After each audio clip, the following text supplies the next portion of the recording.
Welcome to the Boneyard with Steve Robertson. As always, I am your good friend and host, Steve Robertson, here on the Tuesday edition of the Yard.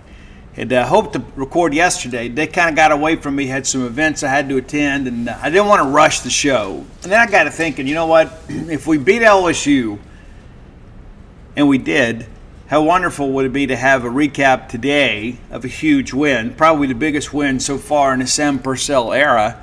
So here we are. We'll be back tomorrow, back on schedule, and hopefully recapping a big win over Ole Miss in men's basketball. But a lot to talk about, a lot to feel good about. You know, we talked about recently, this fan base needs something to get excited about.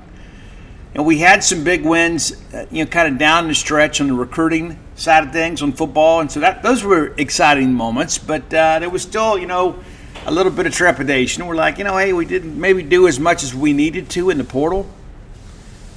Maybe didn't get a difference maker on defense that we'd hoped. And so even as excited as we were about the players we got, there was still some sense of, incompletion, I guess. And I got some people that messaged me. It seems like every time we lose, it's the only time I hear from these people. And it's, to be honest with you, it's been nice not to hear from you as of late because it means we're winning. It's like, I don't know that Jans is the answer. I don't know that Purcell is the answer. And listen, we had reasons to be concerned, especially on the men's side. But as I said last week, it's like every time that I think that we're in trouble, Chris Jans and the team seems to rally. They're capable of playing with nearly anybody. There are going to be some times at night that we're going to be on the floor and we're going to be maybe a little bit outclassed. But when we play in our arena with our fans, and our fans have been absolutely outstanding this year. Absolutely outstanding. And they were again last night. We're difficult to beat. We're going to need some Bulldogs to turn out tonight in Oxford. It's going to be a great environment, I'm sure, and we hope that there's a lot of Bulldogs there. It's always so interesting when we play Ole Miss. And that was the Ben Howland special, was you'd find a way to split with those guys. But big ball game. We're going to preview that. We're going to review last night's game as well. So many good things to talk about. It feels so good to win. I tweeted that out, and I say this on the show all the time. We invest so much of our finances, our emotions, our hopes, our dreams into college athletics. And it's great to get some return on that investment. And we've had that here in the last few days. And we're going to feel good about that. We're going to be excited about the direction of our men's and women's basketball programs. And I think the best is yet to come. I really do. I think that we're a much better team on both sides than maybe some of our fans give us credit for. And I know a lot of it, we're always trying to find a coping mechanism when things don't go the way we want. We're like, I told you so, I told you so. Guys, I love being wrong when it comes to that sort of stuff. I do. I love it when it's like, I don't think we're going to win, and then we do, right? And I'd be honest with you, I thought Auburn was a terrible matchup for us. And give Chris Jans and the staff a lot of credit for finding a way to kind of neutralize that Auburn offense, which is very good in transition. And to win a game when maybe Tolu Smith didn't have his best offensive showing. We're going to talk about that a little bit. We'll preview the Ole Miss game. We'll talk some other recruiting stuff. A lot to talk about, for sure.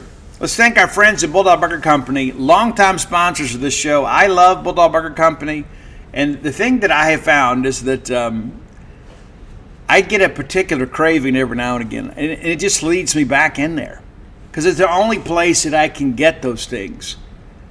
I can get that BLT salad. I prefer it grilled. You may like it fried. I'm not judging. I'm from South Mississippi. I understand everything's better fried in the eyes of many. But the main reason you go for those great restaurant quality hamburgers, if you're new to Bulldog Burger Company, have the Bulldog. Okay, you can't go wrong with the Bulldog. It's tried, it's true, it's an American classic. But I like to adventure off the beaten path a little bit. I do. I'm a person of excess, shall we say. I love that Mississippi barbecue burger. I could probably eat 2 of them. That's how great they are. I could gorge myself on the fine delicacies of Bulldog Burger Company and feel good about life. I always get the spring rolls as my appetizer, with rare exception, because it's part of my beauty routine. They will make you better looking. So next time you're in town, next time you're traveling through our great state, make an appointment to go to Bulldog Burger Company for your spa appointment, right? Get those spring rolls, make you and everybody around you better looking, making the world a more beautiful place, one bite at a time. 3 great locations to serve you: University Drive in Stark Vegas, Gloucester Street in Tupelo, Lake Harbor Drive in the Richmond Flowwood area. Bulldog Burger Company, the place where people go to meet, M-E-A-T. All right, we'll start with the ladies. And I don't know which one of these wins was more unlikely. And that's just kind of me putting it out there as honestly as I can. And I would say maybe last night. Maybe taking down the defending national champion LSU Tigers was the more improbable of the two. But there was somebody on the jeanspage.com message boards, and I can't remember who it was. I'd love to give them credit. Because, we're getting LSU at a great time. And in many respects, it was a trap game. They get South Carolina at home, an incredible environment. Many of you watched that game on Thursday. Of course, our Bulldogs were off, and as they reported on the broadcast, they had an opportunity to all go to Sam Purcell's house and have a meal and watch the game together, kind of do some advanced scouting. And South Carolina wins the game. And that was the deal last year, right? I mean, LSU and South Carolina was this big, kind of collision course of sorts. And South Carolina wins. Even though LSU won the national championship ultimately, there are a lot of people that said, you know what? South Carolina was the better team. That's not how it worked out, though, at all. Kim Mulkey, the former Kim Mulkey Robertson, hoist another national championship. Incredible. And so, the emotional investment they put in that South Carolina game. We're at home. We got to win this game. We got to prove that we're legit. We got to prove that we're national championship contenders again. And they lose. And then they have to go on the road and play a very good Mississippi State team at home in front of a sellout crowd. That's the recipe for an upset. Of course, LSU ranked number 9 in the country. And so you start working through it last night. And we got down early. We did. We didn't stay down long, but we got down early. And we weathered the storm. And as the crowd began to kind of climb into this ball game, the players really responded. Very, very important stretch here. We get down 8-2. And the next thing you know, you look up, and State's up 13-8. And I think it really, number one, gave the team some confidence, but also ignited the crowd. It's kind of like, LSU didn't know what they're in for here tonight. That's how it felt. And so you get through that first period, and of course you knew they'd make a run. They're LSU. I mean, they're a great program, coached by a legendary coach. And State's just kind of hanging in there. We got a 5-point lead, in the final minute of the quarter, and LSU makes a couple baskets. Next thing you know, it's 20-18. You think, okay, here come the Tigers. Here they go, and came they did. In this second period, they really kind of control things, and it's really the one period you look at and say, you know what, this is where we look like maybe the moment was a big for us, but rather than fold, we hung in there. You look up there, 3 minutes to go, 3:24 to go after the fast break layup there. By Johnson from them. Makes it an 8-point lead for LSU. And you just start thinking, okay, was this the moment? Is this like what we saw on the men's side against Florida, where we kind of controlled the flow of the game? We make them play our game, and then all of a sudden they kind of figure some things out late and push well ahead of us at the break? Well, they did hit a big 3-point basket just before the intermission to make it 40-35. And from there, to be honest with you, I thought Mississippi State pretty much ran the show. That's the thing, you go back and look, a 22-15 quarter for LSU. They never scored 20 points a quarter the rest of the game. State held them into the teens. The third period, I thought, was the decisive period. And again, we come out, we're down 5. And you start thinking, okay, if LSU makes a run here early and makes this a double-digit ball game, it might be in trouble. Really wasn't the case. Even though LSU comes out and immediately goes up 7, State starts making some good things happen. And it's Jerkayla Jordan. She's made for this. She goes down, gets a big 2, comes back with a 3. You look up, and then she's stolen the ball. and it's a fast break basket for Aaron Barnum. It's a 2-point game, just like that. Guys, in just over a minute's time, Jacqueline Jordan just kind of took over. And that's what has to happen. Your star players have to shine the brightest in games like this. And give Angel Reese a lot of credit. I know many people don't like her. I absolutely love her. Is she a little bit irreverent at times? Yes, but the best players typically are. I like players that play with a little bit of an edge. Well, they call her Bayou Barbie. But our stars shine brighter than LSU stars. And again, Angel Reese, an outstanding player. They had some issues earlier in the year, and she sat out a few games. But to deny her talent is just to be disingenuous. And it's also one of those things, too. I think sometimes we want to pour mouth opponents. Guys, we beat a great team last night. We did. All of a sudden, State pulls even at 46-46. And from there, it just really felt like even when LSU would have a little bit of a mini run, State always had an answer. And my goodness, Miracle Shepherd. I made mention of this last night on Twitter. And I haven't watched the LSU women play very often. I did speak to some people that said, Auburn really gave them trouble defending their guards because the LSU guards had trouble handling the basketball. Miracle Shepherd turned the LSU point guard tandem into basically a YMCA game. Every time down, what do? They couldn't face her up. They couldn't shake her. So they basically just kind of turned and put that offhand up like an arm bar to keep her from stealing the basketball. And sometimes she still did it. And it seemed like every time Miracle Shepherd just decided, okay, I'm going to go take this from you, she did. And she's a freshman. What does that mean for the future of Mississippi State basketball? We've got a freshman out there on the biggest stage in the country. Yes, it's home. But out there playing against the defending national champions and then dictating terms to them. It's incredible. I thought that was the difference in the game. I thought the guard play was the difference in the game. Mississippi State's guards were simply better than LSU. And if you look when LSU did make their runs, more times than not, it's in transition or they find a way to get Angel Reese involved. And again, a absolutely tremendous player. But Miracle Shepherd, when State needed a play, she goes and makes it. And all of a sudden you look up and State's back up 5. Darian Rogers with the big 3-point basket. Huge game for her as well. I mean, that's the thing, too. It's like you needed everybody to play well, and that was the case for Mississippi State. We did. Montague, really nice play in the paint here. Very athletic play. And Dan and I were watching the game last night, and I was like, I said, babe, do you ever look at this and realize how far women's basketball has come? I mean, just from a skill refinement standpoint.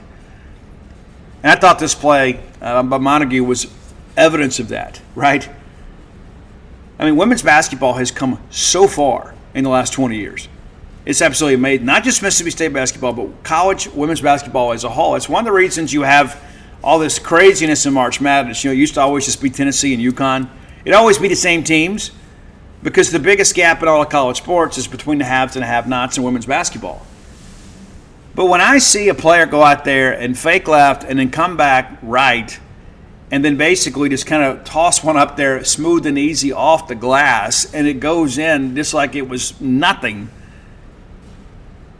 it's just one of those things that just impresses me. It really does. And I thought that was a huge point in the game because State was beginning to kind of pull away here. And I think, again, it gave the crowd reason to remain engaged. That State was here to fight. You just stay in here with us. Angel Reese picks up a couple free throws. And then, hey, the Mississippi kid, the Bree Chapeau, nothing but net on this great 3-point basket. When she first dialed it up, I'm thinking, oh, please, no. Oh, yes. Nothing but net. It's an 8-point game under a minute to go in the third period. And they pick up a couple free throws.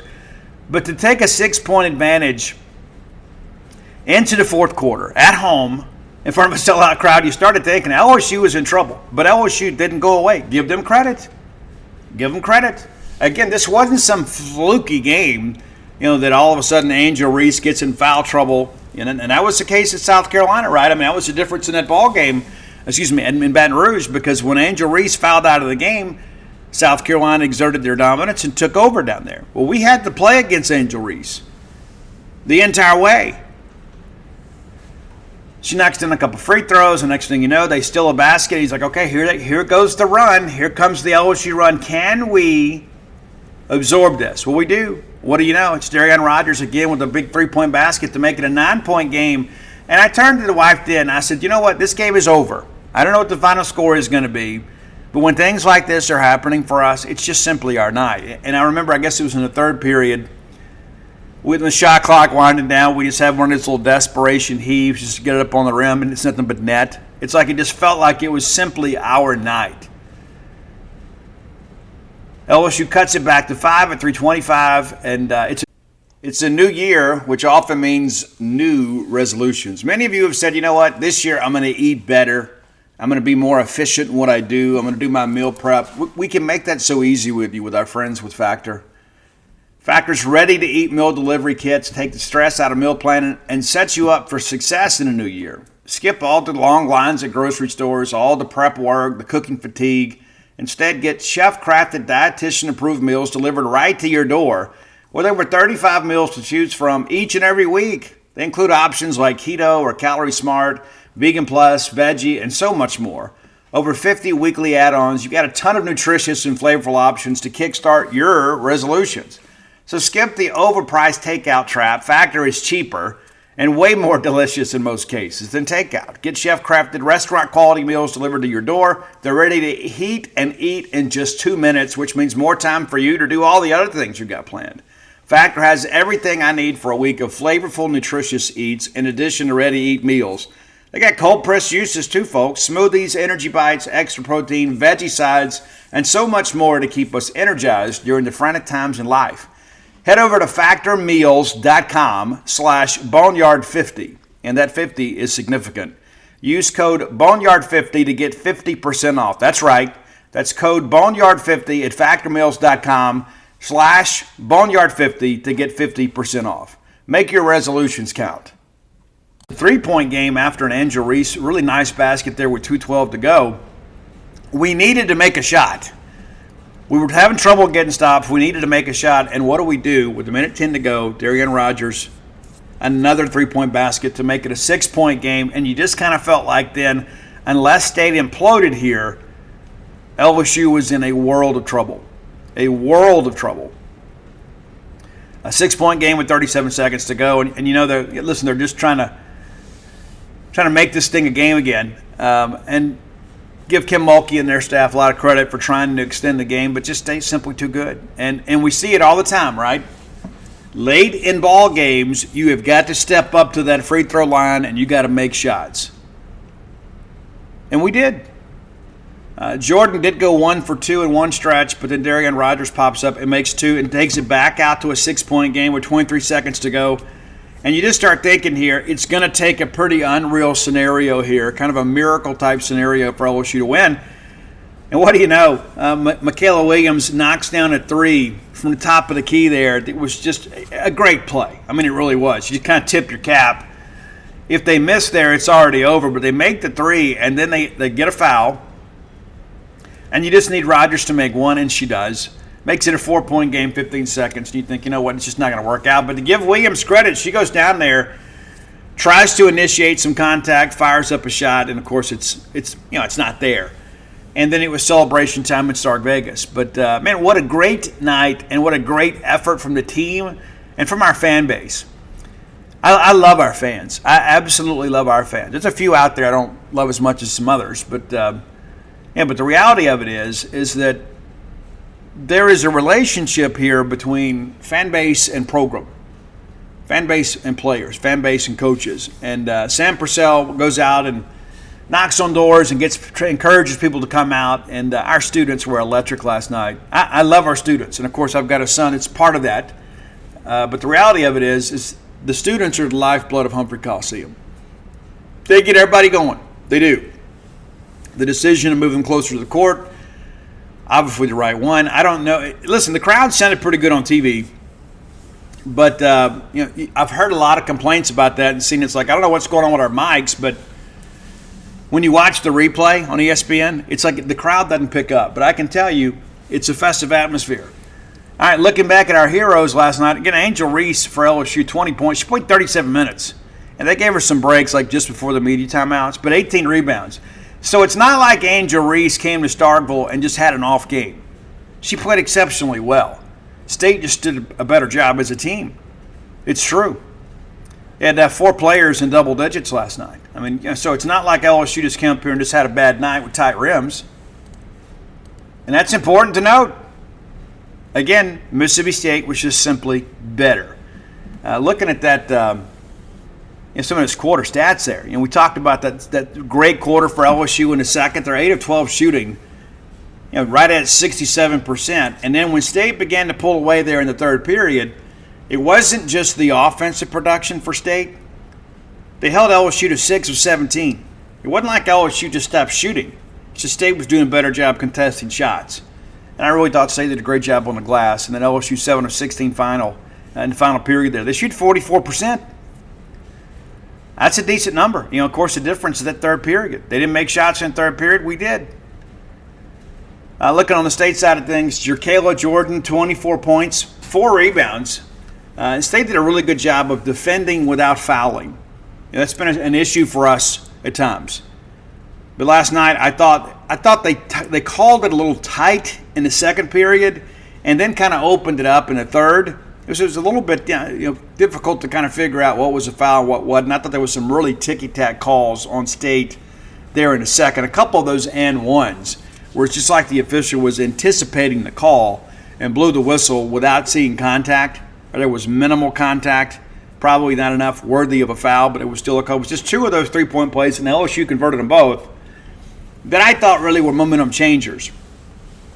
But Jordan, 3 of 3 from beyond the arc, or 9 of 17 from the floor. And again, this is why you come to Mississippi State, to win games like this. Darian Rogers, 19 points. Miracle Shepard with a dozen. She also had 6 steals. Had some turnovers to go with them, but really nice effort from there. The ladies with 33 rebounds, and I don't know if you realize this, but LSU actually out-rebounded us last night, 35-33. And again, a lot of that's Angel Reese. They didn't win a national championship with her as a centerpiece last year by accident. She's a very, very talented player. State, we talked about how well LSU shot it. State 52.6% as a team. That third quarter there, when State was trying to get some separation, 11 of 13 from the floor. In the fourth quarter, we slowed it down. We didn't, and then we had some empty possessions. We didn't even get a shot off. Just 4 of 10.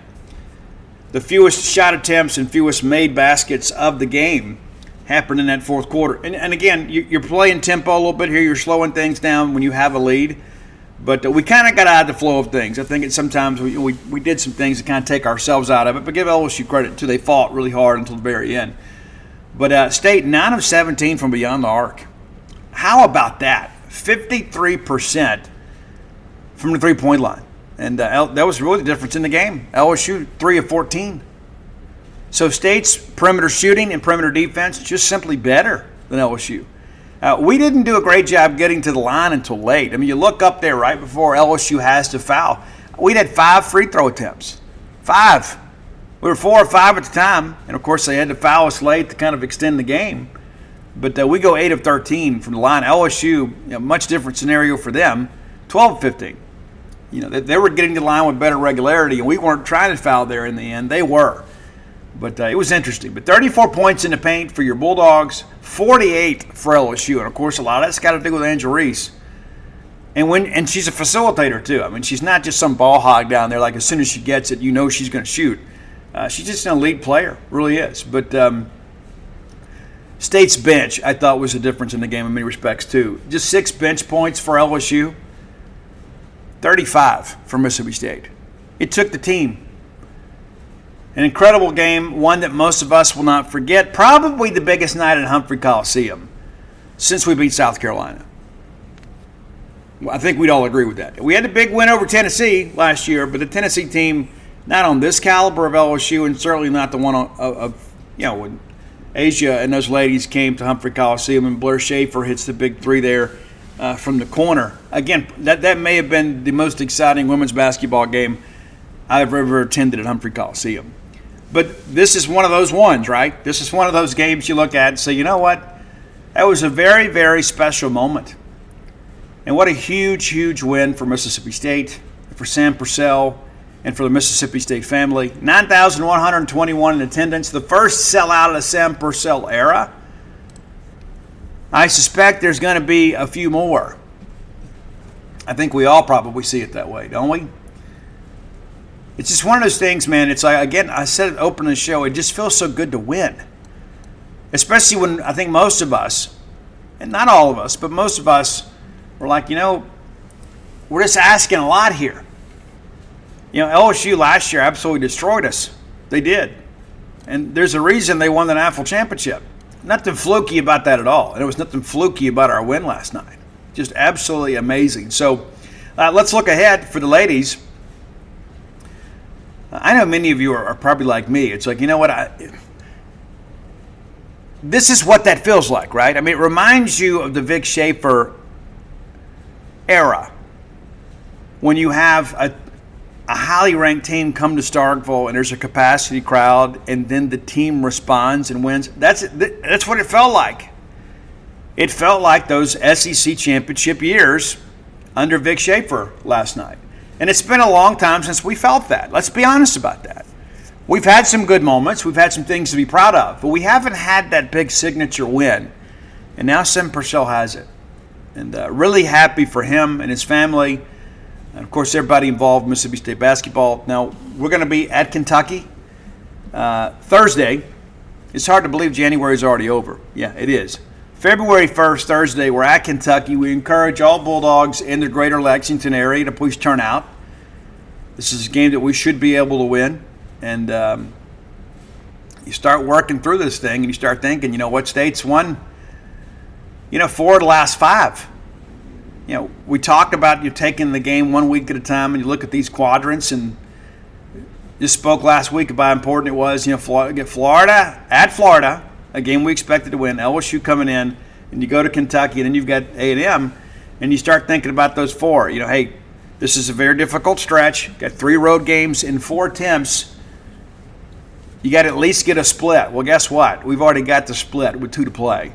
And now you start thinking about getting greedy, right? You think, hey, we should be able to go win in Lexington. We're a better team than them. And then we'll see what happens at College Station, Texas on February 4th. So busy stretch here for the ladies. They had the Monday and then off midweek, and then now it's a Monday, Thursday, Sunday type deal.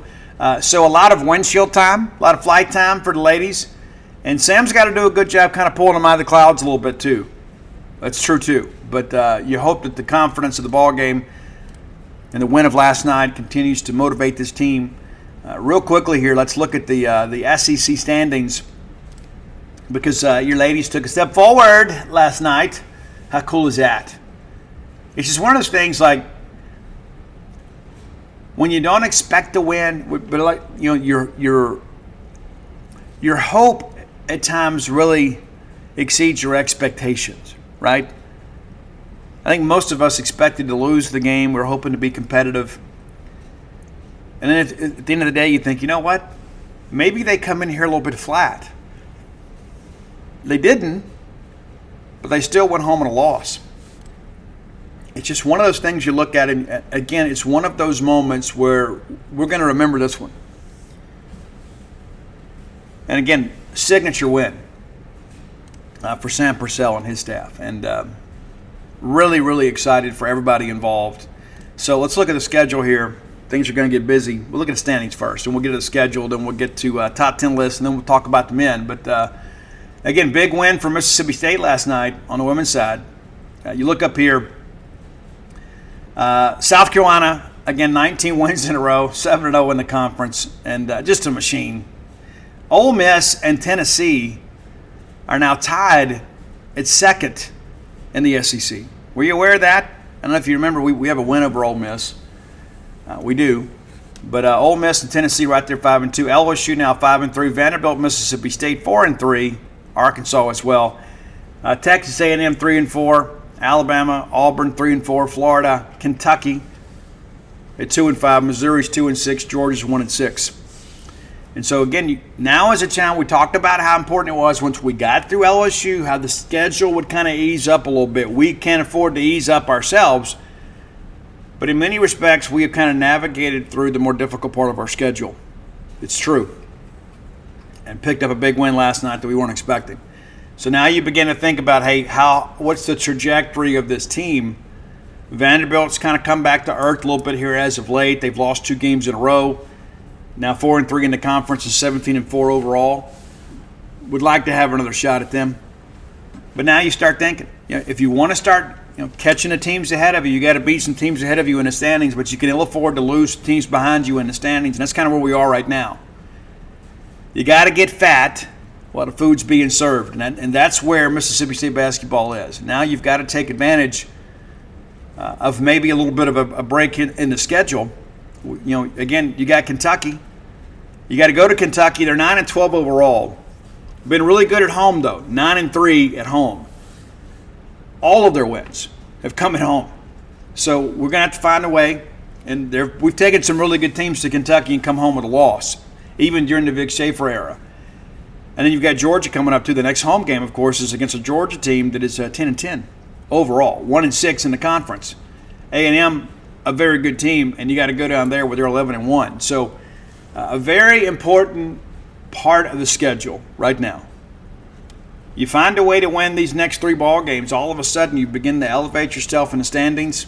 And listen, let's just kind of call it for what it is.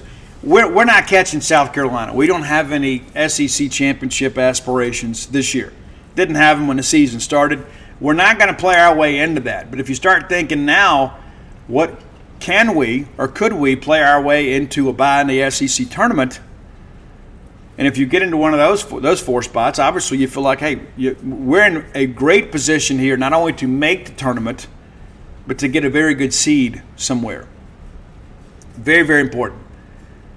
So, again, we got to come out of clouds a little bit. We'll enjoy this thing today, and we'll get ready to watch the ladies play a couple games here on Thursday and Sunday. But very, very, very critical juncture now, because we expected to kind of come out of this LSU thing thinking, okay, all right, now we got to go win a couple road games. Now you start thinking, hey, a lot of good things are possible now. A lot of good things are possible now because we've won a game we weren't expected to win. And listen, LSU is only going to help us when it's all said and done. That win over LSU only going to be a better thing for us. And let's take a look here too, if we can.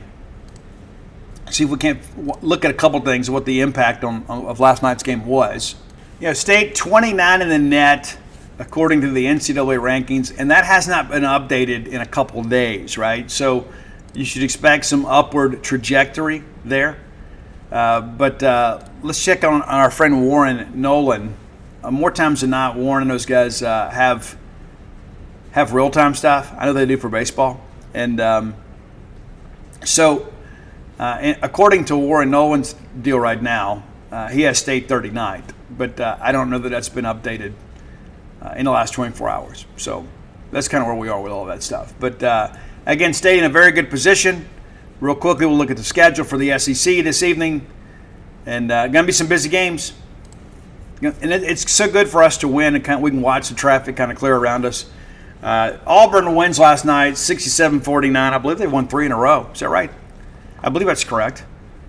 But tonight's going to be all about the men, and then we'll get back into women's basketball on Thursday.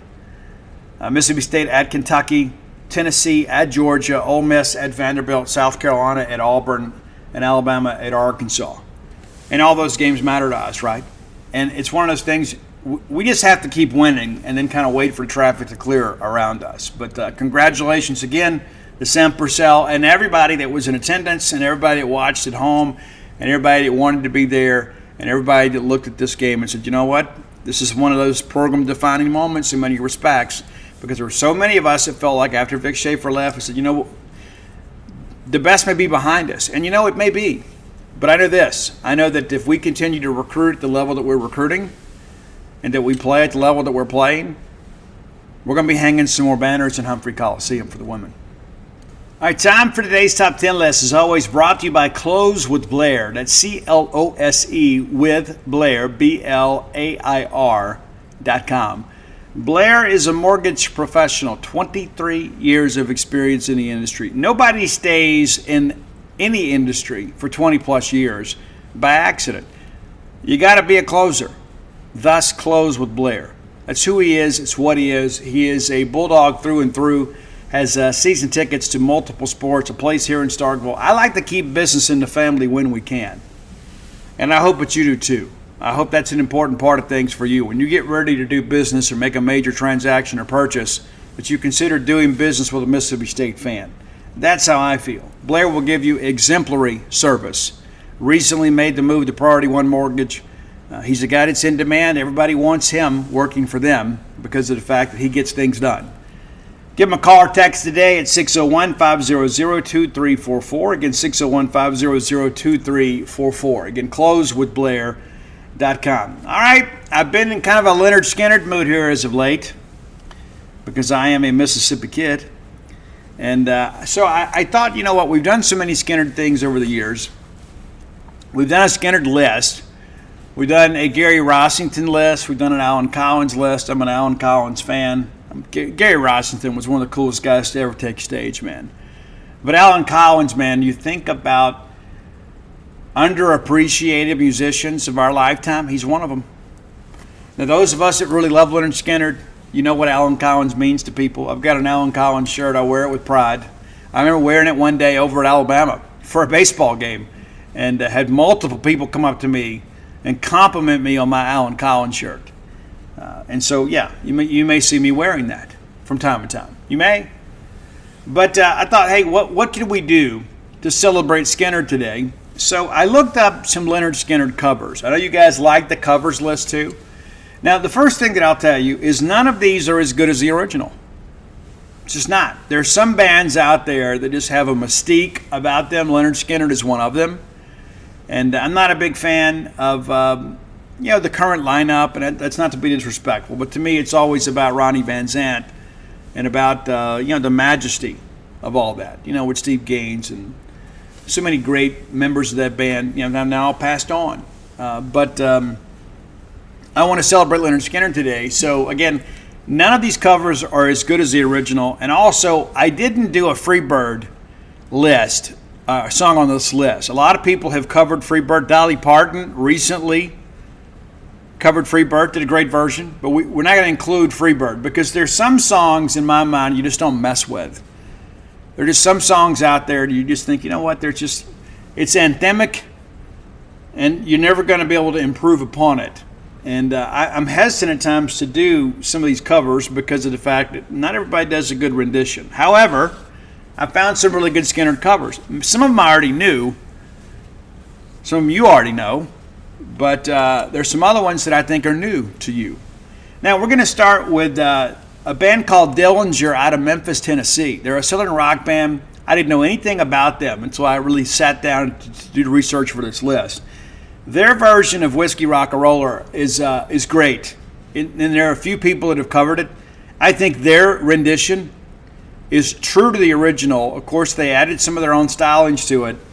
Really did a nice job. I really liked the vocal on this. So again, Dillinger, and that's not Dillinger Escape Plan for you Octane listeners. That's a band, again, Dillinger, Whiskey Rock-a-Roller. Number 9, a band called House of Melody. A ton of people have covered The Needle and the Spoon, which is one of my favorite Leonard Skinner tracks that people don't really talk about. I think the opening bars of this just really set a really nice foundation for the rest of the song. But House of Melody, a really good job on this. And number 8, a song that, again, a lot of people have covered this. A lot of people do it live. It's the Ballad of Curtis Loew. And I went with Eric Church. I know there are a lot of Eric Church fans out there. I've had a handful of you that have hit me up and say, Steve, can we do an Eric Church list? Roy may have to do that for me. But I like his version of the Ballad of Curtis Loew. It's got a little more attitude than the original. Again, I prefer the original because I think many of us have probably done that, right? When you were kids and you couldn't afford to buy alcohol, you go out there and you'd find somebody to go buy it for you. That's really the story at the Ballad of Curtis Loew, and a great guy, the finest picker that ever played the blues. But Eric Church, a nice version. Number 7. And again, a lot of people have covered this, Every Mother's Son. Matter of fact, there's a band out there called Every Mother's Son that kind of pays homage to Leonard Skinner. But many of you are huge Drive-By Truckers fans. And I know my buddy B.J. Cummings, I know he is. He's a big Derek Trucks guy.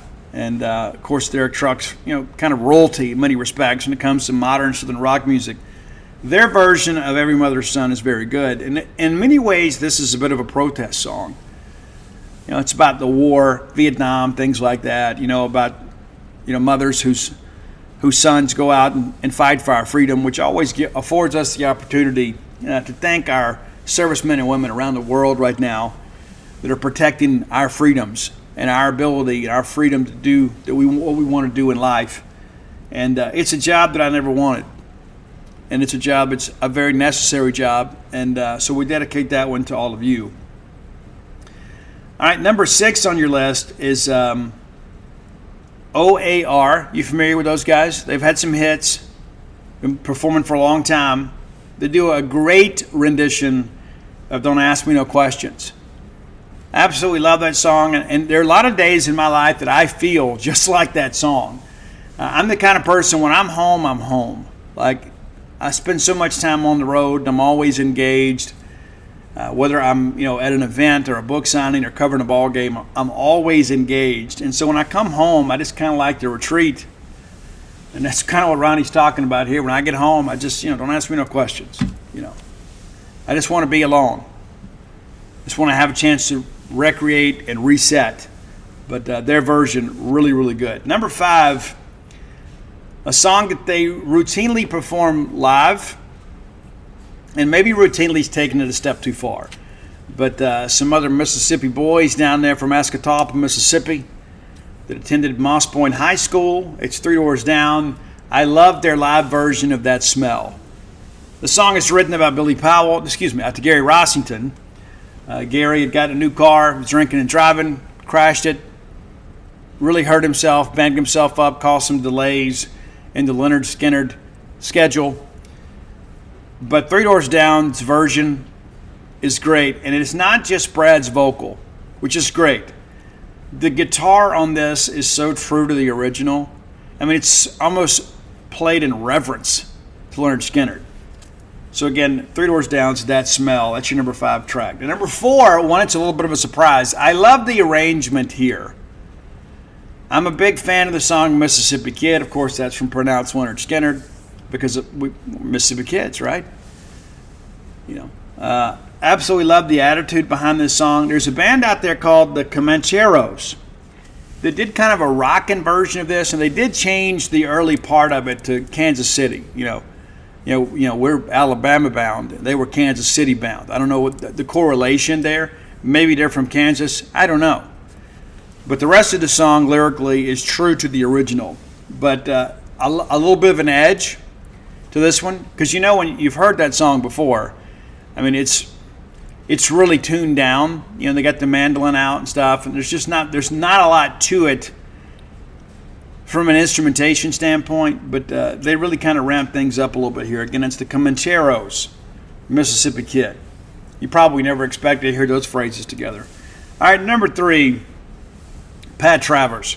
The Pat Travers Band, technically absolutely phenomenal, as Ben Helen will tell you.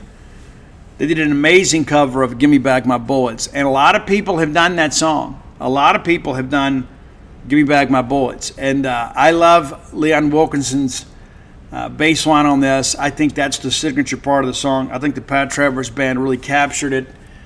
They made it their own in some respects, but it was still very much true to the original composition.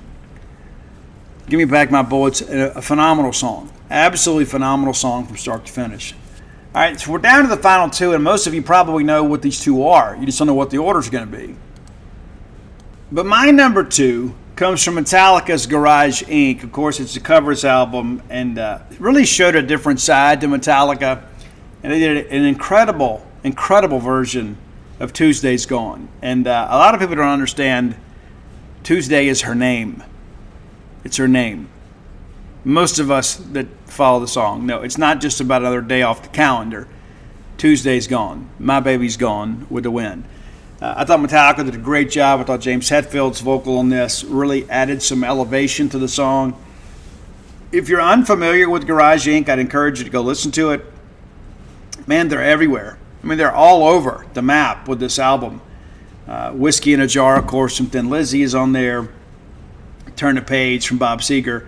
really true to a lot of the classics and put their own Metallica spin on it. And I thought their version of Tuesday's Gone is absolutely the best outside of the original.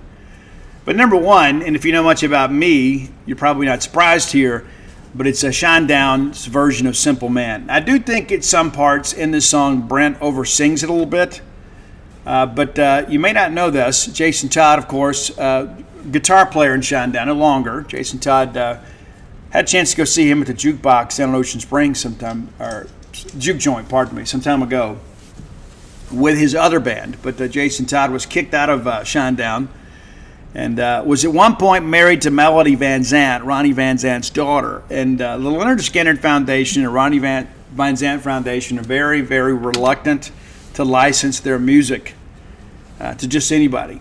And so when Shinedown recorded this, it was a big deal not only for Leonard Skinner fans, but for Shinedown. But it modernized a classic song and I think really reintroduced it to a new generation of fans.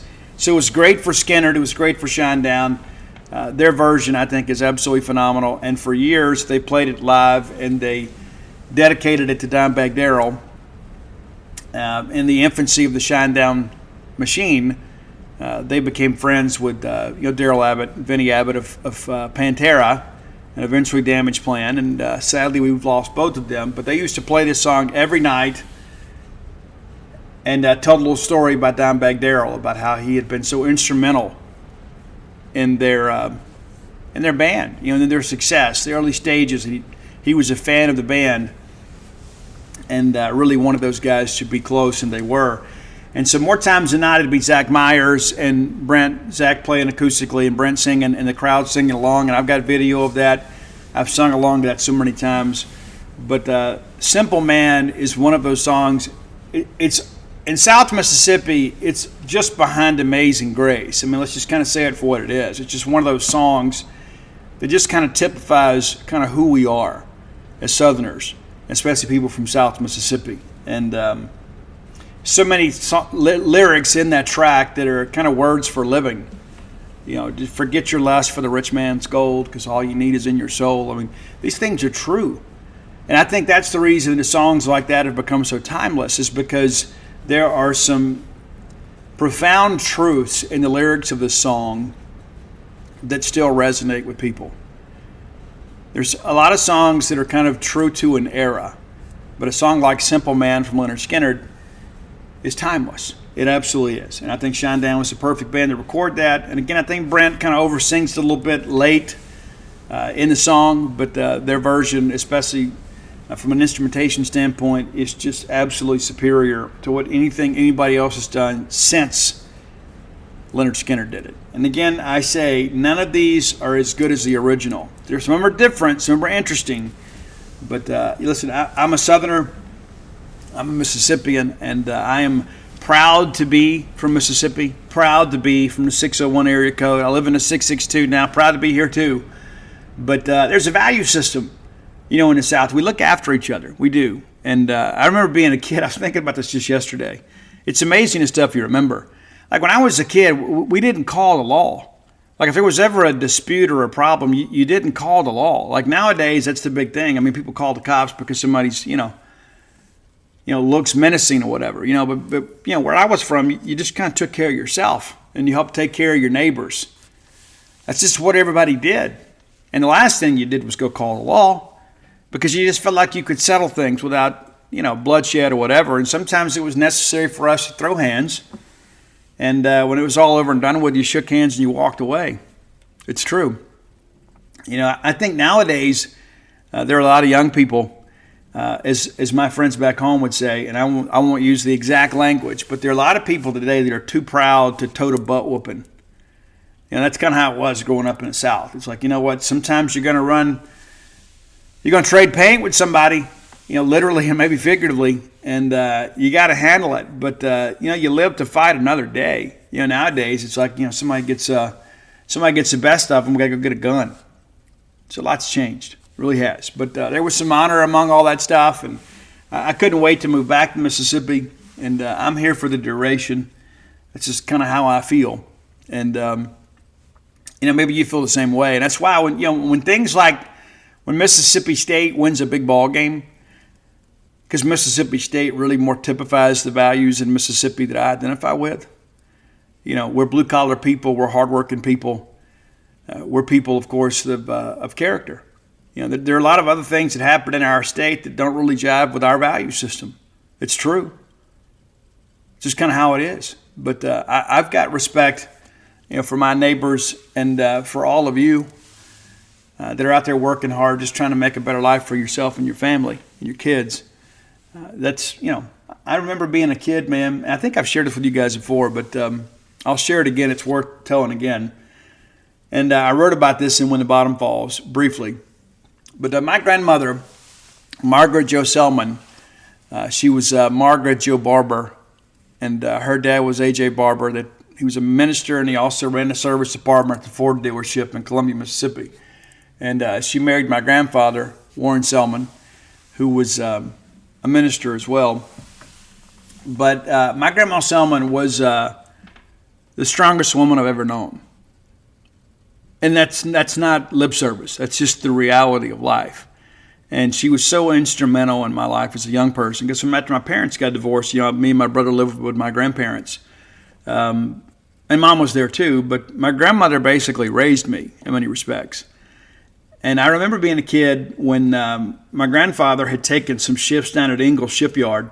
Because back in those days, if you were an able-bodied man, you needed to make some work. There was always work to do down at Ingalls. And so I don't know if it was coming up on Christmas or whatever. I don't know, what the deal was. But he had gone down there and worked to make some money, and he was on his way back, and his car broke down. And found some shade tree mechanic. And what happened is the money that he had made that week working down at Ingalls, he was going to have to use to get the car fixed. And, Mama Selman, of course, was a housewife. And rather than pout and rather than feel sorry for ourselves, she called down to the little hamburger place at the corner. It's called Tim's Drive-In, right there on the corner of Broad Street and Branton Avenue in Columbia, Mississippi. And she called down there, and she went and worked. She called and said, hey, I need to work a couple of shifts. And that's kind of how things were back then. And she came back a little bit later, and she had a sack full of hamburgers and hot dogs. So we had stuff to eat. And I remember when she got off the phone, the next thing I saw was her putting on her apron and walking down the street to go work. So we had something to eat. And the lesson that I learned, and I've shared this with so many people and with my children, is in times of crisis, that's what you do.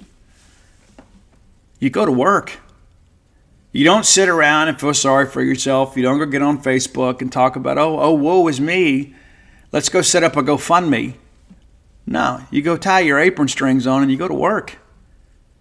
You reach out and you find people that need help and you go help them and you find a way to help yourself in the process. Those are the lessons in life that I learned in South Mississippi that have sustained me.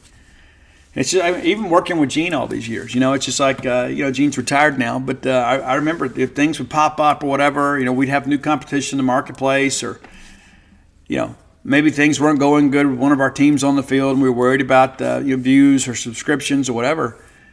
I said, Gene, in times like these, you just got to go play the rock and roll show. You got to go to work. You can't sit around and just say, okay, well, everybody's going to feel sorry for us. No, you got to get out and go to work. And that's what life is about. All the things that I have today have come from working hard. Nobody's given me anything but a chance. And that's the thing, too. You think about where I've come from. But, the reality of it is that I think in many respects, much of our country has kind of lost their way when it comes to that element of life. And there is a quiet dignity in the state of Mississippi among people. It's just like, when Katrina comes through or we have these tornadoes and stuff, rather than sit around and wait for other people, all of a sudden you see a bunch of good old boys get the pickup trucks and the chainsaws and the chains. So they get out there and they go to work and they clear the highway so people can begin to kind of get back and forth to work and resume life. We don't just sit around waiting for the National Guard. We don't just go run call to law. Right? We go do what needs to be done. And that's what makes Mississippi so special to me, is because the people here, there is value in our people that I think a lot of other people just simply don't see. But if in a crisis situation, there's nobody in the world I'd rather be with than some fine folks in the state of Mississippi. If you have ideas for the top 10 list, reach out, let us know. You can do that by hitting up Roy on Twitter or X, whatever you want to call it these days, at Dogmatic67, DAWGMATIC67. You can send it to me, and I'll do my best. I don't always see the notifications, but send it to me, and I'll make sure we get it to Roy, and we'll get you in the queue. And we'll eventually get to your list, hopefully. Sometimes we can't do a list justice, so we don't want to insult the fans of that band. But other times we reach out to other people, and we've got some ideas about some things we'll do in the future. But thanks, as always, for your support of the top 10 list. Load these many. It's hard to believe. Coming up on 4 years, top 10 list. Incredible. Absolutely incredible. And thank you. All right, next segment of the show brought to you by Campus Bookmart, a Starkvillian institution. Been serving this great fan base for many, many years. Next time you're in town, go by and see them neatly positioned on the backside of campus. Just turn off 182 at the Trooper Station. Just follow that on around. Right before you get to Mississippi State's amazing campus, there's Campus Bookmart right there on the left. Go by and see their smiling faces. If you can't make it to town, visit them on the World Wide Web at campusbookmart.net. And by being a loyal Boneyard listener, we'll give you a phrase that pays. It's BSR, which stands for Beautiful Steve Robertson. That gets you free shipping on all orders over $75. Any order less than 75 bones, absolutely incomplete. We still got some cold weather around. Many of you have maybe been reluctant to go ahead and embrace that, but you need that M over S hoodie. You need that Mississippi State men's or women's basketball shirt, the mock necks. Kathy Brown does such an amazing job making sure that you guys have the latest and greatest merchandise available to outfit your home, your pet, your RV, your office. I don't know what you have, but if you need to put some Mississippi State merch in it or on it, Campus Bookmart has it. All right. Ladies aren't the only Mississippi State team to have a big top 10 win here as of late, as you guys know. Huge, huge win on Saturday. It was amazing. Absolutely amazing. And again, a sellout crowd. 3 consecutive Saturdays that we've had sellout crowds for the men's side. And as some of our folks like to say, man, the Hump started to bump again. Let's take a quick look back, and then we'll take a look forward to tonight's game against Ole Miss. But I didn't expect us to beat Auburn. I didn't think it was a good matchup for us. And again, it goes to show you what coaching means. And it's not just about coaching. You got to go out there and execute. But what's interesting is, we didn't get a huge game from Tolu, at least not in the stat column. He went out there, made some things happen, got them in some foul trouble early too.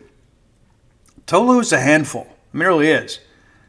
But Tolu just 9 points in the game, 34 minutes of action, 4 and 7 from the floor, and only got to the line for 2 shots. We got to. You don't want to pick apart a win, but we got to do a better job of getting him involved down there. But pull down 8 boards for him. I thought DJ Jeffries was amazing in the ball game. Guys, 12 rebounds. Just to 5 points with 12 rebounds. And again, just great defense. I mean, he's the tip of the sword, right? When we get out there and do that 1-3-1, DJ's the guy out there just harassing people to no end. With his length, he's a real problem. Josh Hubbard, 17 points, the third time he's been named SEC Freshman of the Week. 7 of 16 from the floor, 3 of 9. And the big 3 late when Auburn was making their final push and Josh knocked that shot down right in front of our bench, you just knew it was our day. And that's what we needed, right? We needed to get a perimeter shooting, and as consistently as a team, we're not where we need to be. But Josh has been a superstar for us, and we're doing a really good job getting him some open looks. But in my estimation, I thought the player of the game was Cam Matthews. And I think most of you would agree. Cam with a double-double, 14 points, 11 rebounds. Got 6 of those boards on the offensive end. That led to some second-chance points for us. I thought Cameron Matthews played like a man possessed in that ball game. Did get some fouls, but kind of stayed out of foul trouble. And I thought a couple of those calls on Cam were really ticky-tack, too. I think Cam's just one of those guys who plays so physical, and he is such a specimen out there running around. I think people sometimes expect him to foul when he doesn't. But he'll get in there and bang with them. But 6 of 9 from the floor, very good night for him. 2 of 6 from the line. We got to get better there. We're guys are 50% from the free throw line, 9 of 18 in this ball game. And perimeter shooting 5 of 21. And again, Josh kind of carries the weight for us there. We got to do a better job. Their DJ Jeffries 0 for 3 from beyond the arc. Sean Jones 1 for 4. Had a really big make when he made it. Really caught one in rhythm. Shaquille Moore with 12 points in the game. One of the keys we talked about in our preview is rebounding. And State out-rebounded Auburn 45-30. How ridiculous is that? What a great job. And it was a team effort, right? I mean, it absolutely was. We talked about DJ with 12, Cam with 11, but everybody had a hand in this deal. Just about everybody on the floor. The only guy that didn't pull down a rebound was Trey Ford. He only played 4 minutes. It was a great, great team effort. And again, obviously a point of emphasis for Chris Jans and his staff. And an Auburn team, extremely athletic. Extremely athletic. And that was, you go back and look at the numbers here. They didn't have anybody that had a great night on the glass except for Johnny Broome.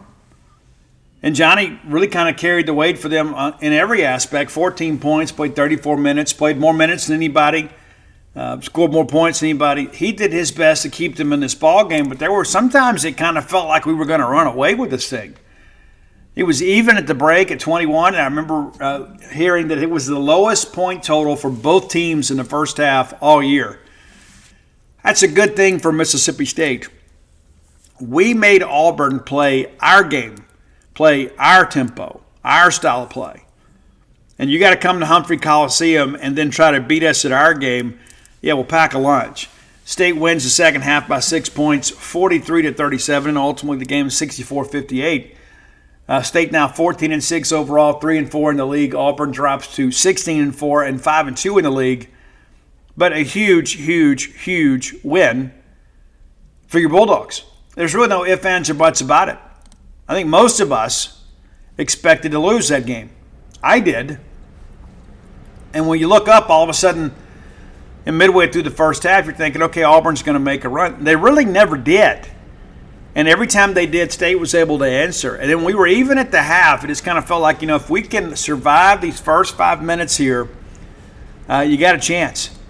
And that's exactly what happened. We went out there and we played really with some reckless abandon. And it was State kind of bringing the tempo early in this second half. Auburn comes out with a sense of urgency, but State answered their intensity. And so you kind of sustained that little opening salvo from them, and State just kind of nursed this thing along. It's like every time Auburn would make a run, we would answer with a run of our own. A lot of mini runs in the game. But you start thinking here, late, Auburn's going to need some help. And if we can defend without fouling and not allow them to score without the clock running, we're going to win this ball game. But the biggest shot in the ball game is that three-point basket from Josh Hubbard with 1:37 to go to make it a 58-54 game. You just kind of felt like, hey, if we can get down here and get a stop or two, make a free throw or two, we're going to get out of here with a big win. And, of course, we make the big mistake and foul Denver Jones and let them score a couple points without scoring. But Tolo gets one back, makes it a three-point game, and then we get Shaquille Moore knocks down a couple free throws. So with 32 seconds to go, guys, it was a 5-point game. We pushed it to 6, and it was just really academic at that point. What a tremendous win for Mississippi State. And it's not like you look at it and say, you know what, hey, this just kind of came completely out of left field. And we beat Tennessee here. We've been very, very good at home. We got to figure out the road woes, though, guys. I mean, that's kind of where we are now. If we're going to take a step forward, we're going to have to pick up some road W's. State in the net, we're doing pretty good. We're right there at 37 in the net. In the meaty part of things for sure. State 6-0 on a neutral floor and 8-2 at home, but 0-4 in true road games. Against the Quad 1, we're 3-4, Quad 2, 3-1, 3-0 in Quad 3, and then 5-1 against Quad 4, of course, the loss to Southern. Still very significant. Now, kind of looking at here at Ole Miss. Ole Miss is 56 in the net. And a lot of that, of course, has to do with their non-conference schedule. But a really loud win for them over the weekend against Texas A&M. 17-3 overall, 3-3 on the road, 2-0 on neutral floor, and then undefeated 12-0 in the Pavilion. 2-2 against the Quad 1, 2-1 in Quad 2, 6-0 against Quad 3 and 7-0 in Quad 4. And a lot of those games, you see a lot of not a ton of Quad 1 opportunities. And again, a non-conference schedule, really not very challenging. But this is an Ole Miss team under the Chris Beard in year one. This played really well at times. Let's kind of look and see how they got there. They open up with a win beginning of the year, a 10-point win over Alabama State. That's not going to inspire a lot of confidence. 69-59. They take down Eastern Washington. They get Detroit Mercy by 1. That's the thing. Early on, even though they were playing some non-conference opponents that didn't, move the needle much, they were struggling to win these games. They get by Sam Houston by 3. They beat Temple by 1 in Philadelphia. That's a pretty good win. It's a nice road win. NC State, they beat them by 20. They nip Memphis by 3, and Penny Hardaway and those guys maybe not having the year that many envisioned, but still a great team. And they're going to be well coached. They get Mount St. Mary's. They nip Central Florida in Orlando, 70-68. They get California in the Hall of Fame series out in San Antonio. They take them down by 10. They get Troy, not much of a competitive game there, 74-53. And then a 17-point win over Southern Miss. So you really feel like when they got in the month of December, Ole Miss kind of began to find their stride a little bit. They take down Bryant. They lose at Tennessee. And a lot of people forecasted that. And listen, Tennessee is a really good team. I don't think it says a whole lot about Ole Miss. And maybe says a lot about Tennessee. But when you have to put on a dark color jersey and go play on the road in this conference, you're going to have to earn it. And Tennessee just kind of walloped Ole Miss early. They respond by getting Florida 103-85. And again, that's a home game. The home team typically wins, right? Vanderbilt, they get them 69-56. And Vanderbilt's not a great team. Of course, Jerry Stackhouse said in the postgame, the best team money can buy. Sounds like sour grapes to me, Jerry. It's a different world. Ole Miss then goes to LSU and then loses 89-80 to a pretty mediocre LSU team. And then they have to go to Auburn. And they get absolutely embarrassed down there, 82-59. The same Auburn team at State just beat. Well, they bounce back at home and they take care of Arkansas 77-51 and then go to College Station and win that game by 3. And again, A&M couldn't make free throws down the stretch. Ole Miss did. That's the difference in the ball game. So, again, the non-conference schedule, not very challenging. But, here's the deal, too. As a first-year coach, I want to kind of figure out what my team has. I want to figure out what they're capable of. But, again, Ole Miss has been really, really, really, really good at home. Now, probably the net ranking of those teams headed to Oxford so far maybe hadn't been as good as Mississippi State. But we're going to have our hands full this evening. There's no ifs, ands, or buts about it because they're undefeated at home and we're winless in true road games. So something's got to give in order for State to get the dub here tonight. Now, looking again inside the numbers here for Ole Miss, scoring 76.5 points a game compared to some of the teams that we have played as of late. This is an Ole Miss team that is not scoring with the same level of proficiency. This is a game that ultimately may boil down to a game in the 60s. We want to slow it down, play good defense. Ole Miss is not a team that really gets out and runs as much as they have in years past. But they're also allowing 70 points. And we talked about this throughout our preview here. When you go through the schedule, so many of these games, even in the non-conference, were very close. Now, the positive of that is that you've been there before. You don't have to panic, when things get tight late. But Ole Miss only averaging 6.4 more points than their opponents on the year. That's not a good number. Those 17 wins, though, still a loud number, 17-3 so far. You look at their field goal shooting, right at 45%. Opponents are shooting 41%. I suspect that this is going to be one of those rock fight games, as Chris Jans calls them.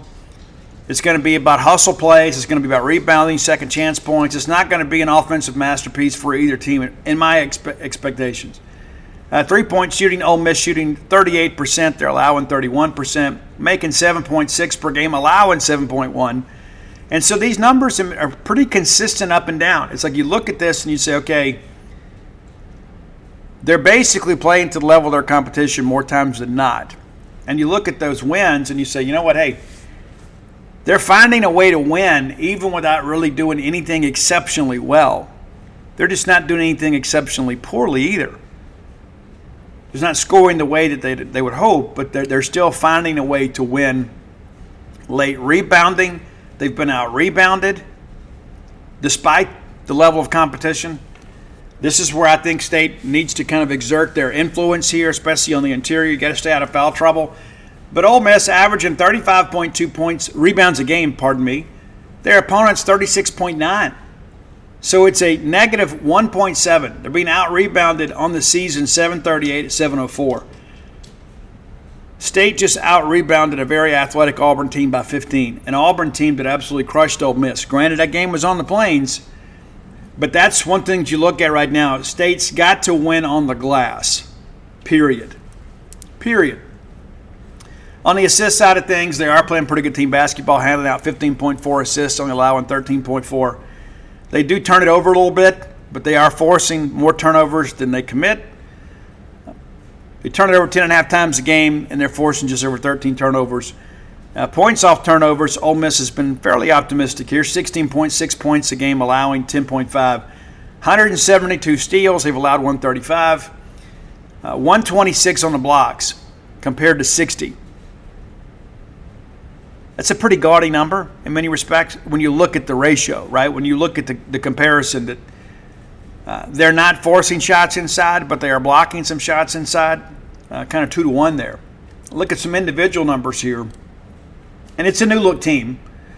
There's still some names that you're going to be familiar with. Matthew Morrell, of course. Feels like he's been there forever for them. Having a good year. No ifs, ands, or buts about it. Shooting 38% from beyond the arc. Averaging 16.6 points a game, leading the team. Alan Flanagan, the son of former Mississippi State assistant coach Wes Flanagan, averaging 15.6. Maybe nice to have him, right? And he is more of a two-point shooter, just 10 of 36. Jalen Murray, 49 of 108 from beyond the arc for 45%, which leads the team, averaging 14.7 points a game. And then Jamin Brakefield right at a dozen. So 4 regulars averaging double-digit figures for them.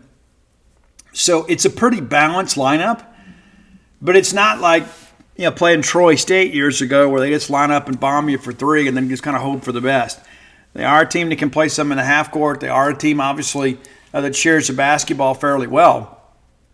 But, all 4 of those guys that we mentioned, double-digit scores, started all 20 games for them. Jamarian Sharp has started 14 games for them, averaging 3.9 points. The only other guy with a start is Musa Cisse. 6 starts for him, but he has appeared in 14. TJ Caldwell, kind of the first guy off the bench for them, has appeared in all 20 games, hasn't started any.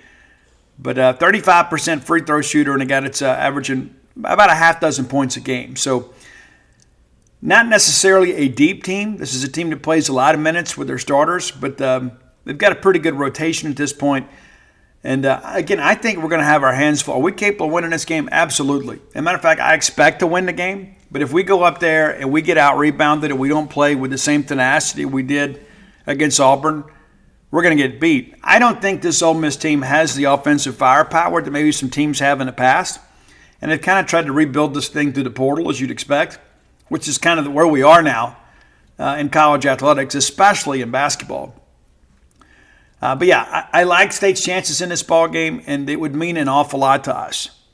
And I understand there's a big group of Mississippi State students and fans that are making the trip. I always encourage you to get out and go do that as best you can. But again, an Ole Miss team that, again, you can talk about their non-conference schedule, but they are finding ways to win. And if this thing is, maybe a half dozen point ball game in the final couple of minutes, they're not going to fade. They're not just going to look up and say, okay, well, this thing is over. They had that opportunity against Texas A&M, and it was A&M that faded, not Ole Miss. So a good Ole Miss team, again, not a dominant team by any stretch, but they have just simply found a way to manage ball games and win them late when the game is on the line. And there have been some times for us we haven't done that. So State needs to get some separation in this game. There's no ifs, ands, or buts about that. Let's take a quick look at our men's basketball schedule. Those are the things that I begin to think about too. I'm talking about as the league here, not just Mississippi State. But the most important game, obviously, is the one tonight, not just because it's a rivalry game, because it is simply the next game. And we have got to find a way to get off the schneid with these road games. We've got to find a way to win. So you're going to have South Carolina at Tennessee. That's going to be kind of a early evening ball game. It's going to be 5:30 tip Central, and then State will be right behind that. And again, this game is played in Oxford. It's scheduled for a 7:30 tip. Sometimes they hold them if the earlier game runs long. And this South Carolina game at Tennessee, South Carolina, again, one of the surprises of the conference this year. I don't think they can compete with the athletes of Tennessee, so hopefully that game is over sooner rather than later. But it may be worth your interest to kind of watch that game, kind of preview in hours. Now, looking ahead to Wednesday, Alabama is at Georgia. Alabama ranked 24th in the country right now. Florida at Kentucky. The Wildcats now 10th. Arkansas is at Missouri. Vanderbilt is at Auburn. That's exactly what Auburn needs after a bad week last week. You lose to Alabama and to Mississippi State. You bring in Vanderbilt, a team that's really struggled, to your home venue, a chance to kind of change the taste in your mouth a good bit here. All right, look at the men's basketball standings now. And again, State right there in the thick of things. It's amazing what a couple of unexpected wins will do for you. But, we're 3-4 in the conference right now. Need to pick up a dub. But Alabama leads the conference at 6-1. Tennessee is 5-1. We expect them to be 6-1 after this evening. But South Carolina, very surprising South Carolina team, is 5-2. I do think they're going to come back into the pack. But you can't in any way discount the job that they've done up there. I felt like when we lost that game, it was one that was going to stick with us. But, hey, South Carolina's had some staying power so far. Auburn now 5-2. They went from being front runners in the SEC to dropping 2 games last week. Now have lost 2 in a row, which is the probably the first time in a while that you've seen Auburn drop 2 games in a week like that to teams that they were ranked well ahead of. Kentucky 5-2, Ole Miss 4-3, and this is what makes this so big tonight. I mean, you win this one, all of a sudden you're 4-4 after a very difficult stretch. And again, the schedule begins to kind of ease up after this. Florida 4-3, Georgia 4-3, Mississippi State 3-4, A&M 3-4, LSU 3-4, and then you get Arkansas, Missouri, and Vanderbilt. Guys, Vanderbilt's 5-14 overall. Auburn's licking their chops. Missouri 0-7 in the league, 8-12 overall. And you start beginning to look at our schedule, and you begin to think about how important games like tonight are, not just because it's a rivalry game, not just because it's a conference game. It's a resume-building opportunity for us to pick up a road win. And at some point, you got to get some confidence. And you begin to think back about, like that Florida game last week. It ends 79-70. We made a late run at that thing. But Florida was in command. It's kind of the same thing at Kentucky. We made a big run there at the beginning of the second half, but they ended up beating us 90-77. We've got to figure this thing out on the road. You lose by 6 at Columbia, South Carolina. I mean, you get the point that I'm making here. We have let some games get away from us at times, but the reality of this is we have not played exceptionally well in true road games, like the Georgia Tech game, 67-59. I mean, you look at this, a couple shots here and there. It's never felt like that we, other than some non-conference games on neutral floor, has it ever felt like we've played in command of ourselves? And so that's got to start tonight. And again, Ole Miss has been very good at home. Not going to discount them in any respect whatsoever. Like all of you, I understand their non-conference schedule wasn't extremely challenging. But they're stacking up wins. And yes, the net kind of reflects the quality of competition, but it's an SEC game. We got to take care of business here. And what's interesting, you got travel to Oxford, and then you got to go right back around and go to Alabama. That's your next one. So back-to-back road games, and we'll be back in Humphrey Coliseum February 7th. It's a Wednesday game against Georgia. Georgia playing better than people anticipated. Then we take that road trip to Missouri, and they have really struggled. And so that's the thing you begin to think about. If you win this one, right? We talked about taking this thing, like four-game quadrants. You lose that game to Florida, game we feel like we had to have. You bounce back and get one you weren't expected to get against Auburn. Now you've got back-to-back road games, and it'd be nice to get them both, but I just don't know if we're going to be able to get Alabama over there. I don't know if we can get Ole Miss tonight, but I expect to win the game. But it's very important for us to win tonight, knowing we've got a road trip to Tuscaloosa next.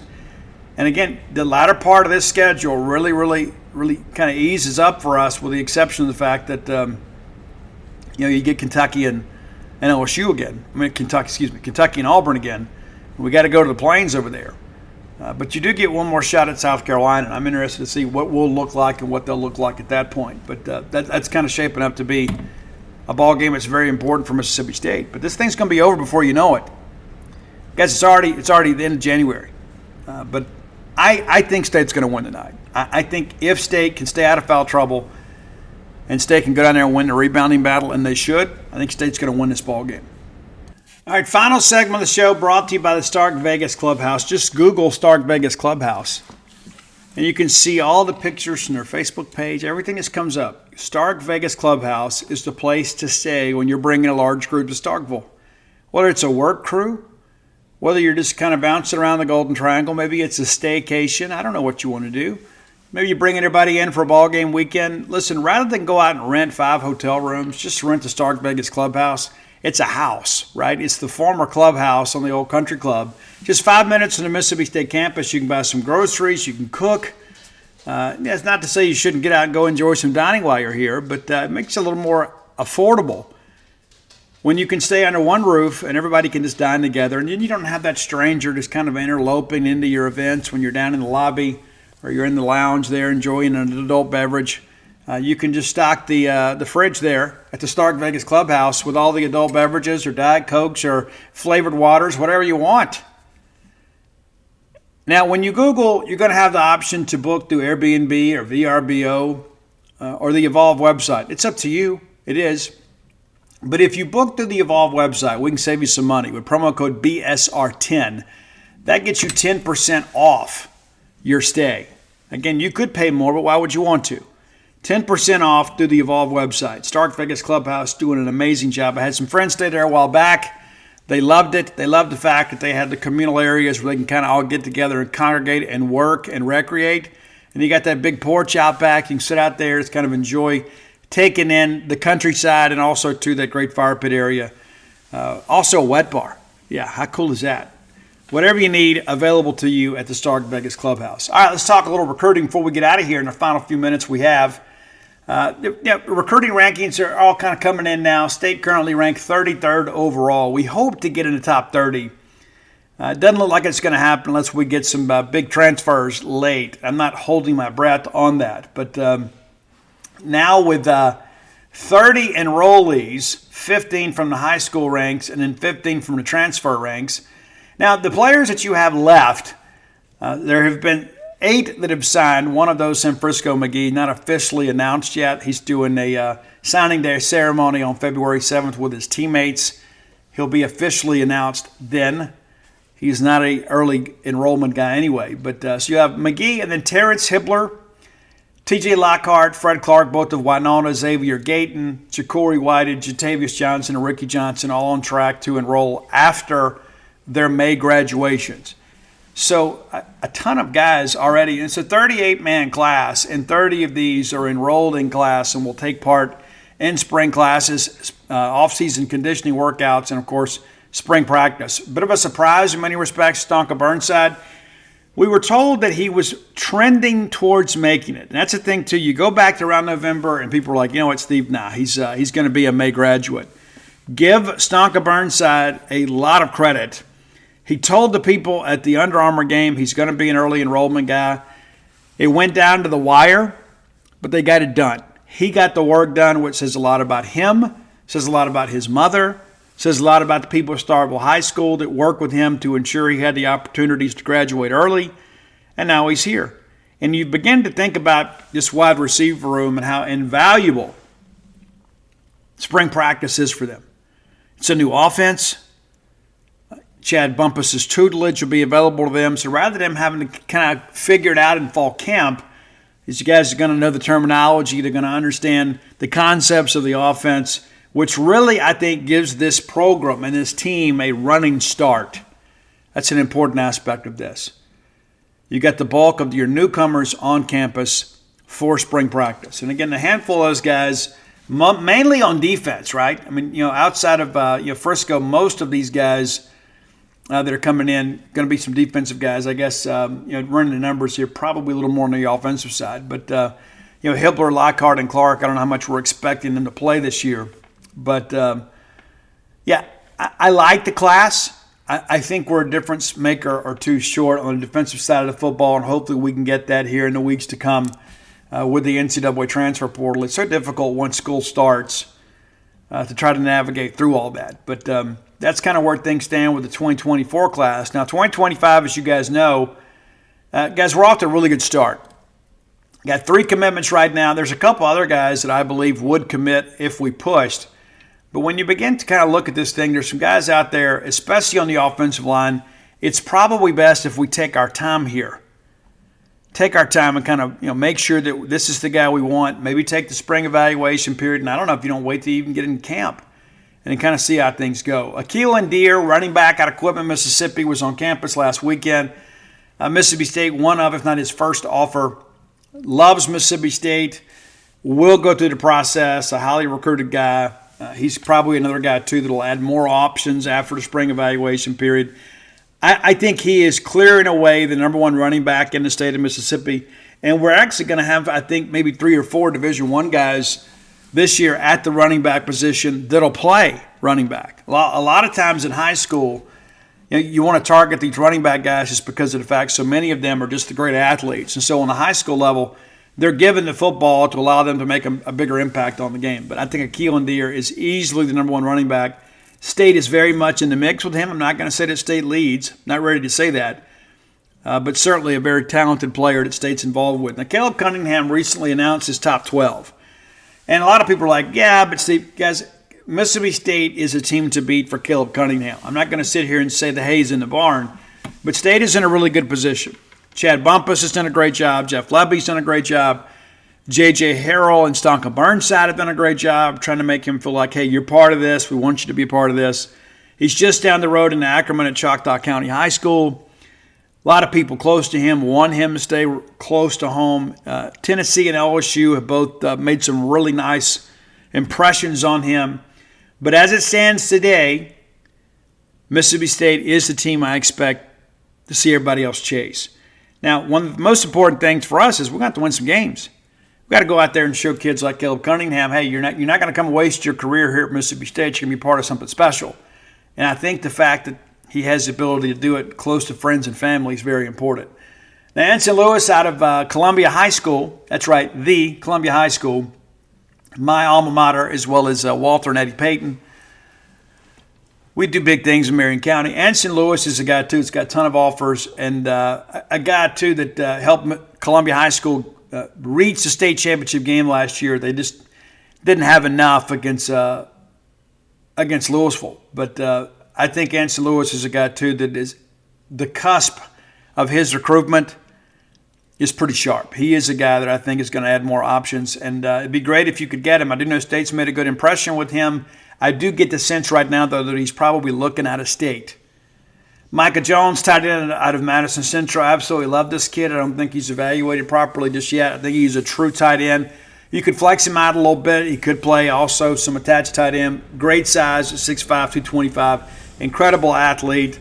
A guy that probably has some NFL potential. We had Tyler Miller from Laurel on campus this past weekend. This is another guy, too. A big war daddy right here. Will be a left tackle. I guess possibly a right tackle, but he will be a tackle. Like what you're seeing from him. He had a great visit to Mississippi State. Cody Kennedy doing a great job there. Also had Mario Nash Jr. I like him as a right guard. State, one of the first ones to offer him. He's another guy, too, that's maybe a little more advanced in his recruiting process than many others because of the fact that he and his dad hit the road last year. Saw a lot of schools. Defensively, I think it's a really good year in State, too. Kevin Otis out of Hattiesburg. State's doing a good job there. Andrew Maddox, we were hoping he'd get here last weekend. That's a big defensive lineman out of Oak Grove. I think Ole Miss is clearly the team to beat here. His younger brother, A.J. Maddox, signed with Ole Miss. And then there's Reginald Vaughn from Hartfield Academy. Hartfield is loaded. Probably a dozen kids or half dozen kids on that team already got Division I offers. The Tyler Lockhart, of course, you know your connections there with Fred Clark and TJ.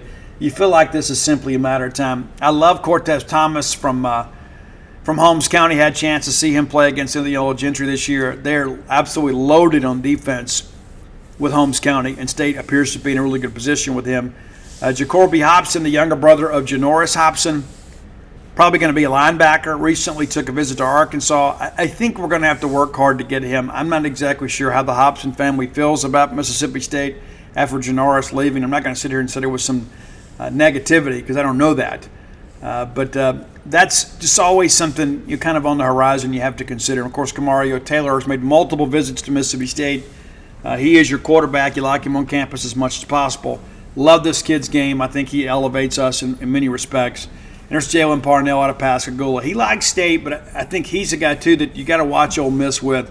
Ole Miss got a lot of connections down there around Pascagoula. Not that State hadn't pulled some good players out of there, but you kind of understand where things stand. But I think it's going to be a year where State's going to do really well in State. I think a lot of Mississippi State fans probably need to kind of prepare for a pretty exciting recruiting season. And I'm eager to see what Jeff Lebby and his staff can do with a full year to work with. All right, that's going to do it for today. If you hadn't done so, go to whenthebottomfalls.com, and you can order the new book there. And also all my sports titles are there as well. So if you need Alpha Dogs, Dog Pile, Stark Villains, or Flim Flam, you can get that at the same link. If you're looking for Stark Villains gear, go to starkvillains.com. Get a T-shirt, get a hoodie, available in a variety of colors. If you live in the greater Starkville area, you can even get them in your high school colors, which is great. Great. And always come join us at genespage.com, the Mississippi State affiliate for 247 Sports. Until next time, let's all live our lives in a way we make more friends than enemies, and people can see a difference in the way we live.